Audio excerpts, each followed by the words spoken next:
Kepala Badan Nasional Pencarian dan Pertolongan Marsikal Madya TNI Bagus Puruhito melakukan pengecekan ke kapal Basarnas KN Antesa yang bersandar di Pelabuhan Pautere, Makassar. Pengecekan yang dilakukan diantaranya bagian dalam kapal, kemudi kapal, dan mesin kapal. Kapal Antesa merupakan kapal pencarian di wilayah Sulawesi Selatan. Marsdia TNI Bagus Puruhito mengatakan akan menambah kapal pencarian khusus untuk sejumlah wilayah di Indonesia yang memiliki kantor SAR. Selain penambahan kapal, Basarnas juga akan menambah tim yang terdiri dari potensi SAR dari TNI dan Polri. Rencananya, ini baru rencana, karena wilayah kerja kantor SAR Makassar itu kan luas sekali ya, Sulawesi Barat, Sulawesi Selatan, perairan.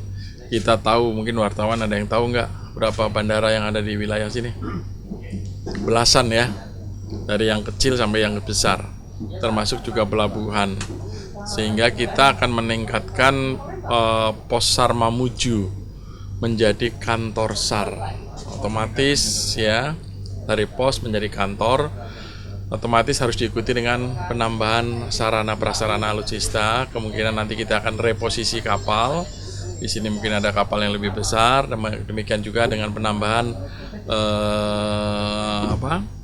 rescue boat atau kapal-kapal SAR yang lebih kecil daripada yang ada sekarang ini.